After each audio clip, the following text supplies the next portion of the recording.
Welcome back guys. Polity में हमने भाग 1 में अब तक जो कार्य किए, जो हमने अब तक पढ़े, जो हमने अब तक देखे, उसके आगे हमें पढ़ना है। ठीक है, तो हमने चार्टर्ड अधिनियम पढ़ लिए हैं। चार्टर्ड अधिनियम हो सकता है आपको याद भी हो गए, याद हो गए तो बहुत अच्छी बात है, और याद ना हुए तो याद कीजिए उनको। ठीक है, वह एग्जाम के पॉइंट ऑफ व्यू से बहुत महत्वपूर्ण है। और कुछ भी डाउट हो, कुछ भी डाउट सेशन हो आपको, तो आप कमेंट बॉक्स में कमेंट करके बता दीजिए। हो सकता है मैं आपको डाउट बता दूं। ठीक है, हो क्या सकता है, क्षमा कीजिएगा, हो जाएगा, मैं डाउट आपको बता दूंगा। जब तक आप डाउट नहीं पूछोगे तब तक मैं आपको डाउट नहीं बता पाऊंगा।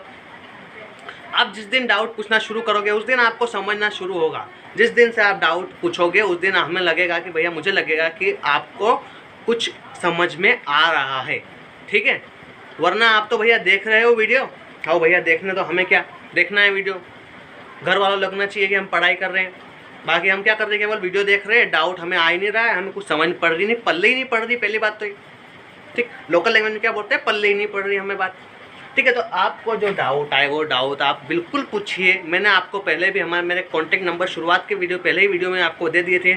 और ना, अगर आप कॉन्टैक्ट ना कर पाए, सक्षम ना हो, तो कमेंट बॉक्स में कमेंट करके ही बता दीजिए कि आपको पढ़ने में कैसा लग रहा है, अच्छा है या नहीं है, समझ में आ रहा है या समझ में नहीं आ रहा है। नहीं आ रहा तो मैं अपना पढ़ाने का तरीका थोड़ा चेंज करूं, अपना तरीका बदलूं, जिससे आपको समझने में बेहतर आसानी हो। ठीक है, तो अब तक हमने क्या देखा था, अब तक हम पर कंपनी का शासन था। पॉलिटी में हम देख चुके थे कि हमने कंपनी ने हम पर क्या किया, शासन किया। अब क्या होगा कि भैया सीधा जो आपका शासन है वह किसके हाथ में चला जाएगा, सीधे महारानी के हाथ में चला जाएगा। यानी अब तक इंडिया पर ही राज हो रहा था, केवल इंडिया वाले, मतलब ब्रिटेन से आए कंपनी शासन यहाँ पर राज कर रही थी। अब महारानी वहाँ बैठे बैठे यहाँ पर राज करेगी। शासन महारानी के हाथ में, राज फिर भी ब्रिटेन ही करेगी, लेकिन कंपनी का हट जाएगा शासन हम पर से, लेकिन रहेगा ब्रिटेन का शासन ही रहेगा, क्योंकि महारानी भी कहाँ की थी, ब्रिटेन की। तो आप हेडिंग डालिएगा, ताज का शासन। आज का टॉपिक है हमारा ताज का शासन, जो कब से कब तक, 1858 से 1947 तक रहा हम पर। कब तक रहा ताज का शासन, 1858 से 1947 तक ताज का शासन हम पर रहा। ठीक है, इसके अंतर्गत भैया कौन कौन से अधिनियम आए, कौन कौन से एक्ट आए, क्या क्या सुविधाएं प्राप्त हुई भारतीयों को, हुई कि दूसरे लोगों को हुई, किसके लिए क्या क्या किया, चुनाव के बारे में कुछ गणना हुई या नहीं हुई। ठीक है, ये हम इसमें पढ़ेंगे, कंपनी का कितना फ़ायदा मिला। ठीक है, तो इसमें पहला आपको जो शासन मिलेगा वह मिलेगा। अब भैया जैसे ही शासन चला गया रानी के हाथ में, शासन किसके हाथ में चला गया, रानी के हाथ में, तो वह तुरंत अधिनियम लागू कर देगी। अब करेगी सही, मतलब मान लीजिए, अब मैं चुनाव पे आता हूँ, थोड़ा सा चुनाव पे आता हूँ। अभी मान लीजिए कि मध्य प्रदेश के मुख्यमंत्री श्री शिवराज सिंह चौहान जी हैं। ठीक, इसके पहले कमलनाथ जी रह चुके हैं। ठीक, क्या हुआ कि कमलनाथ जी ने जो 2019 में 12वीं के बच्चे पास हुए, ठीक, हालांकि मैं मुद्दा नहीं बनाना चाहता हूँ इस बात को, लेकिन क्या करें, बढ़ा से निकालनी पड़ती है। 2019 में जब जो भी बच्चे पास हुए, पहले जब वो वोट नहीं हुआ था, चुनाव नहीं हुए थे, वादा किया गया था राहुल गांधी जी द्वारा कि 70% से ऊपर वाले सभी बच्चों को, हालांकि वो पेज कहीं गुम गया है, पिछले साल का था, 2 साल हो गए उसको। ठीक है, 70% से ऊपर वाले, 70 हो या 70 से ऊपर वाले हो, उनको क्या दिया जाएगा, सम्मानित राशि कितनी, 25,000 रुपये दी जाएंगी। किसके राज में, कमलनाथ सरकार के, कांग्रेस के राज में। ठीक है, लेकिन क्या है कि भैया जिसके 85 बने उसको भी यह राशि प्राप्त नहीं। भैया ये कौन सी, ये तो छात्रों के साथ खुलेआम धोखाधड़ी हुई कि नहीं हुई, हुई। ठीक है, मतलब कि भैया जो छात्र अपना भविष्य बनाना चाहते थे इस 25,000 रुपये से, उनको यह प्रोत्साहन राशि नहीं मिली, यह प्रोत्साहन राशि उनको प्राप्त नहीं हुई। अब छात्र क्या करे, क्यों मेहनत की उसने, दिन रात पढ़ाई कर दी, दिन रात पढ़ाई की उसने, क्यों मेहनत की भैया कि हमें प्रोत्साहन राशि मिलेगी, सरकार द्वारा गवर्नमेंट हमें प्रोत्साहन राशि देगी, और हम जाकर क्या करेंगे, आगे बढ़ेंगे, आगे पढ़ेंगे, आगे लिखेंगे और ऊंची जगह पर जाएंगे। तो भैया ये कांग्रेस, और अब कांग्रेस वादा कर रही है यहाँ की बात मैं पॉलिटी रहा हूँ, इसलिए मैं आपको वहाँ चुनावी रैली में ले जा रहा हूँ, ठीक है। अब कांग्रेस वादा कर रही है कि भैया हमें वोट दीजिए, हम अब गद्दारी नहीं करेंगे। तो भैया तुम गद्दारी कर रहे हो, तुमने, ठीक है, किसानों के साथ, किसी के साथ भी किया गद्दारी, कोई मतलब नहीं, लेकिन इन्होंने छात्रों के साथ गद्दारी कर। 70, 75, 80 से मुझे कोई लेना देना नहीं, ठीक। अरे भैया तुम 84, 84.5 वालों को मत देते, लेकिन किनको, 85 से या 85 से ऊपर वालों को देते। उन्होंने आते ही क्या कर दी, भैया बंद। कितना घपला हुआ, करीबन 4 से 5 करोड़ रुपए का घपला, और उनके ही भतीजे को कहाँ से, भोपाल से गिरफ्तार किया गया है, ठीक, इन पैसों के चक्कर। तो ये बात फिजूल की बात हो गई, ठीक है। अब हम आते हैं अपने वाले पे। तो 1858 का भारत, 1858 का भारत शासन अधिनियम, कब का, 1858 का भारत शासन अधिनियम। अब यहाँ से राज किसके हाथ में चला गया, विक्टोरिया। तो मतलब मैं बताना चाह रहा था आपको, एक मिनट रोक रहा हूँ, मैं बताना चाह रहा था कि उसी प्रकार से कि भैया आप शासन किसके हाथ में, अब फिर से शासन किसके पास में आ गया, शिवराज के पास में। उसने वही योजनाएं फिर से लागू कर दी गई।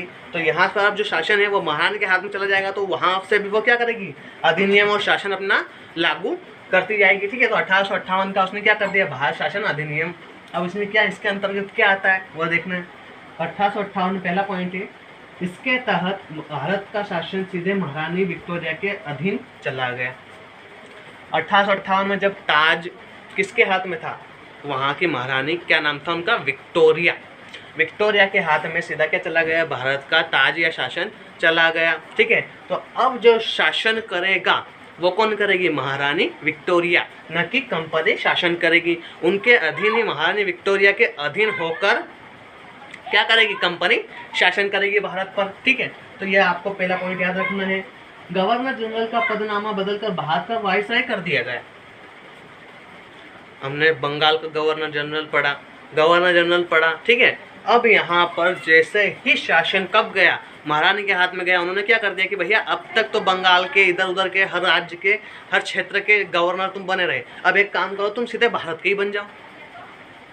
क्या कर दिया उन्होंने, सीधा बाहर का बना दिया। और गवर्नर नहीं, अब क्या कर दिया गया, वाइसराय कर दिया गया। क्या कर दिया गया, वाइसराय। तो ये क्वेश्चन पूछा जा सकता है कि वाइसराय पदनामा कब पड़ा, कौन से सन में पड़ा, ठीक है, किस शासन में पड़ा, ठीक है। तो भारत के वाइसराय का पदनामा या पदनाम कब पड़ा, तो 1858 का भारत शासन अधिनियम के अंतर्गत पढ़ा गया या पड़ा, ठीक है। तो इसमें भारत का वायसराय, ठीक, भारत का वायसराय 1858 शासन अधिनियम, वह भारत में ब्रिटिश ताज का प्रत्यक्ष प्रतिनिधि बन गया। प्रत्यक्ष प्रतिनिधि मतलब कि भैया चुना किसके द्वारा जाता था, ब्रिटेन की महारानी द्वारा, और वह प्रत्यक्ष रूप से, यानी वह पूरे भारत पर कौन है, वहाँ पर, वहाँ से तो महारानी राज करती थी, लेकिन यहाँ पर भारत पर आकर भारत का वाइसराय, जैसे आज राष्ट्रपति और प्रधानमंत्री होते हैं उस प्रकार वहाँ पर भारत का वाइसराय होता था, ठीक है। नाम मात्र की विक्टोरिया, लेकिन राज कौन कर रहा है, भारत का वाइसराय यहाँ पर राज करता था, ठीक है। प्रत्यक्ष रूप से भैया चुन लेते थे इसको, जनता द्वारा वोटिंग होती थी प्रत्यक्ष, और चुना जाता था, ठीक है। अब आपको ये याद रखना कि मैंने बताया कि पहला और अंतिम, हर चीज़ में पहला, दूसरा या अंतिम आपको याद रखना है। तो भारत का पहला वाइसराय कौन था, वो आपको याद रखना है कि भारत का पहला या प्रथम वाइसराय जो बने थे वह भैया कौन थे, लॉर्ड कैनिंग। यह क्वेश्चन बहुत बार पूछा गया है, ठीक है। ये आपके क्या थे, प्रथम वाइसराय बने।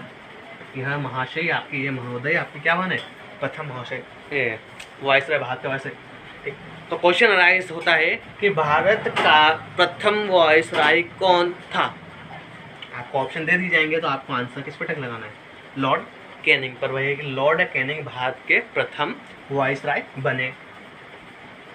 अब इस अधिनियम में केवल यही विशेषता थी, क्या विशेषता है, यही विशेषताएं थी कि भैया शासन चले गया महारानी के हाथ में, और वाइसराय को पदनामा बदल, गवर्नर को पदनामा बदल कर वाइसराय दे दिया गया, और प्रथम वाइसराय चुना गया जो प्रत्यक्ष रूप से किस पर शासन कर सके, भारत के अधीन होकर शासन कर सके।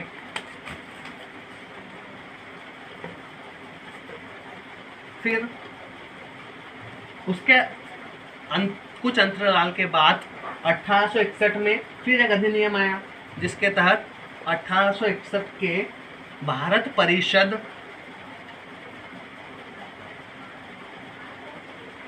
अधिनियम की विशेषताएं।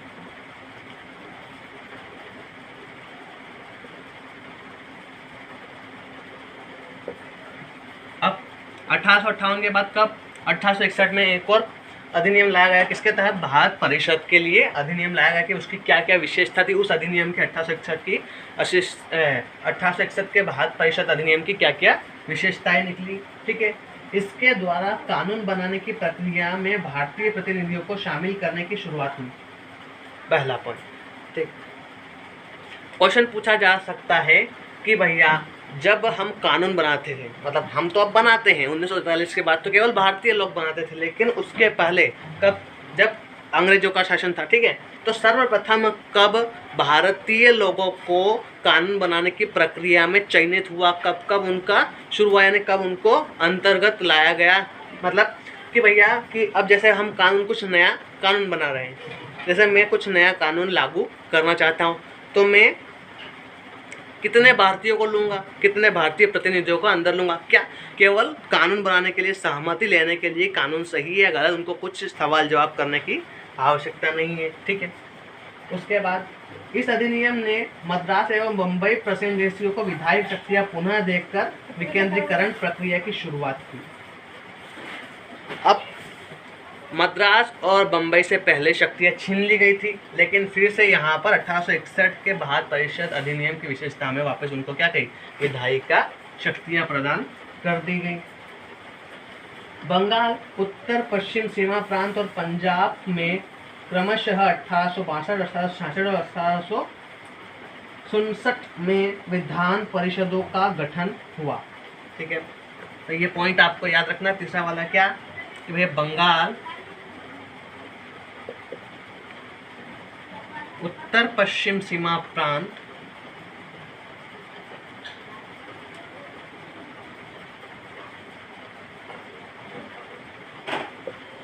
बंगाल, उत्तर पश्चिम सीमा प्रांत और पंजाब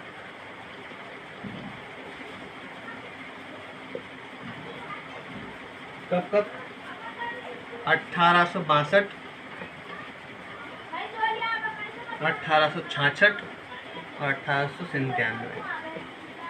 1862 में किसको, बंगाल को, 1866 में किसको, उत्तर पश्चिम सीमा प्रांत को, और 1897 में पंजाब को। ठीक है, तो इन 3 सालों में क्या किया गया, इन 3 वर्षों में 1862, 1866, 1897 में विधान परिषदों का गठन किया गया किसमें, बंगाल में, उत्तर पश्चिम सीमा प्रांत और पंजाब के राज्यों में विधान परिषद का क्या किया गया, गठन किया गया। इसने वायसराय को आपातकाल में बिना काउंसिलिंग की स्वीकृति के अध्यादेश जारी करने के लिए अधिकृत किया।